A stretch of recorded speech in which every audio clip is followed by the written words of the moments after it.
Lewis Hamilton has finally broken his silence, and he just confirmed what Ferrari never wanted the world to know. What's really happening behind closed doors in Maranello? And why is the greatest driver of this era being treated like a second priority? This is the full truth, the internal split, the missing upgrades, the performance manipulation, and why Hamilton's car in Brazil was never meant to win. Because this isn't just a confession. It's the start of a revolution. And now, Ferrari can't hide it anymore. When Lewis Hamilton stepped away from his car in Brazil, his eyes said more than any press statement. The paddock called it another technical issue. The team called it a floor problem. But Hamilton? He stayed silent until now. What he just admitted pulls the curtain back on something much deeper than a bad weekend. He revealed the real internal problems inside Ferrari and why his performance hasn't just been unstable, it's been manipulated. For weeks, fans speculated, how could a 7-time world champion suddenly be this inconsistent? Why was Hamilton's car constantly struggling with grip, balance, and pace while Leclerc quietly got faster? It wasn't just bad luck or adaptation. It was systemic. In Brazil, Hamilton confirmed that he was running with an outdated floor, no suspension upgrade, and limited access to Ferrari's latest energy deployment software. While Leclerc received the full upgrade suite, Hamilton was left operating with a spec that engineers internally called baseline validation. This wasn't about testing. It was about trust. Ferrari had quietly shifted its development program toward Charles Leclerc, positioning him as the long-term priority. Hamilton, despite being the most successful signing in the team's recent history, was being used to stabilize data, not to win races. Engineers working on both cars knew it. Strategists knew it. But outside the garage? Silence. No public mention. No explanation. Until Hamilton decided to speak. In a controlled, measured post-race interview, Hamilton finally said the quiet part out loud: "I haven't had the same tools to compete. We're learning a lot, but we're not learning equally." He didn't accuse anyone directly. He didn't lash out. He did what he always does, he told the truth with precision. And for fans who followed his entire career from McLaren to Mercedes, from dominance to doubt, that honesty hit harder than any press release. The Brazil weekend was the final straw. Hamilton's car was bouncing under braking, unable to hold tire temperatures, and sliding unpredictably through Sector 2. The floor damage was real, but it only caused that much of a loss because the floor itself was 2 versions behind. He wasn't inconsistent. He was being handicapped by decisions made far above his seat. And that's what he's now exposing. What started as a quiet shift in upgrade philosophy has become a full-blown internal scandal.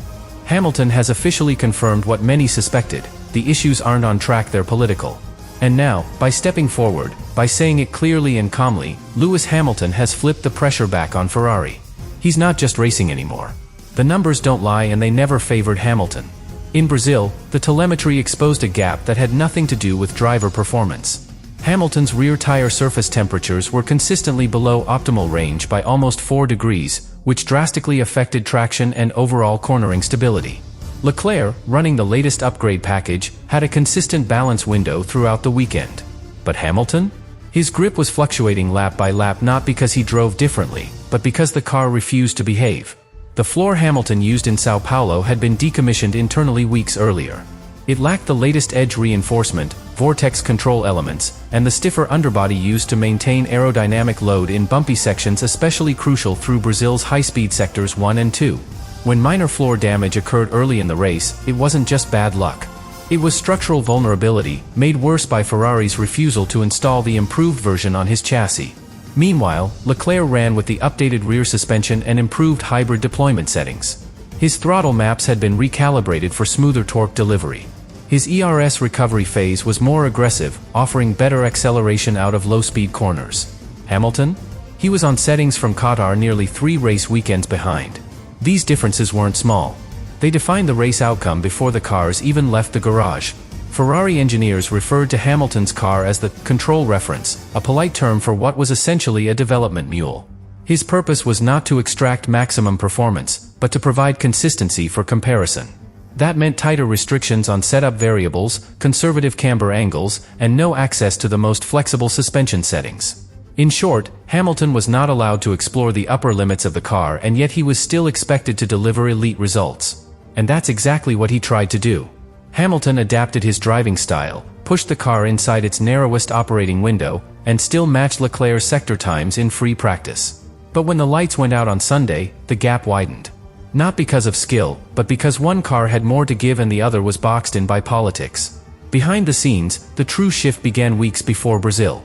After the United States Grand Prix, Ferrari internally designated Leclerc as the lead development reference for 2026. That meant access to all new updates, experimental parts, and priority simulation time. Hamilton? His car was quietly reclassified. No announcement. No headline.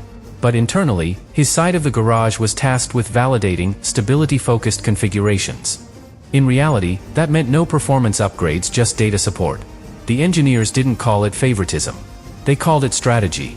Leclerc was the continuity project. Hamilton, despite being the biggest signing Ferrari had made in years, was repositioned as a benchmark tool, a standard against which Leclerc's new parts could be measured. The problem? No one told the fans. No one told the press. They just let the lap times tell the story and allowed the world to believe Hamilton had lost his edge. Inside the simulator, Hamilton began noticing the constraints. Tire models were being locked earlier.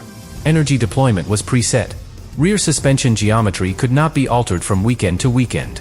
His feedback wasn't feeding development, it was feeding stability. He realized quickly that he wasn't being asked to race at full capacity. He was being asked to hold the line.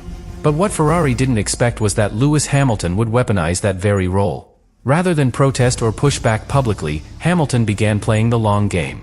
He worked with limited tools, optimized low downforce settings, and started adapting his braking behavior to maximize tire life. He knew he couldn't match Leclerc in top-line pace, so he outdrove the car through consistency and degradation control.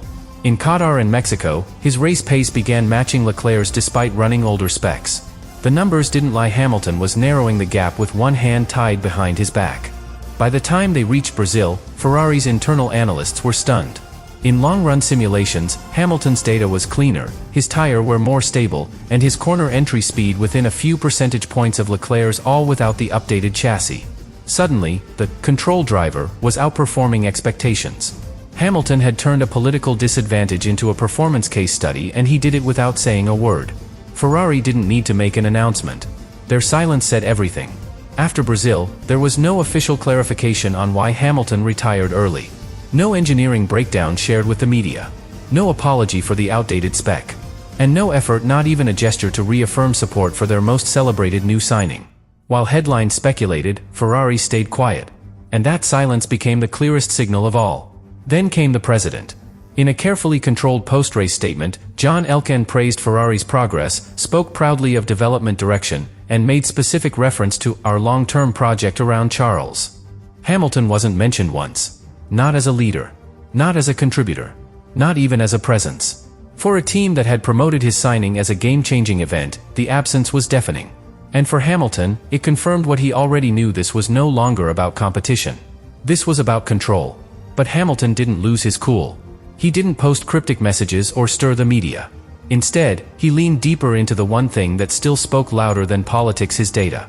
In the simulator, he ran back-to-back comparisons on setups he knew he'd never use. Not to improve the car, but to prove what the car was being denied. He began sharing his analysis with his closest engineers, not to fight the system, but to document it. His response wasn't protest. It was precision. And when the next race weekend arrived, the transformation was impossible to ignore.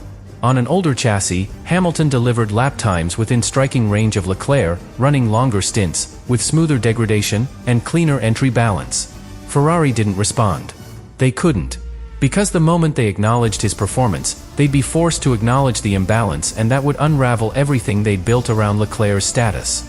Inside the garage, engineers were watching. Not just the stopwatch, but the patterns. How Hamilton managed temperatures. How he adapted to every limitation. How he made a compromised car look competitive. And slowly, quietly, they began asking each other what no one had dared to voice: why was Hamilton outperforming a spec that was never supposed to compete?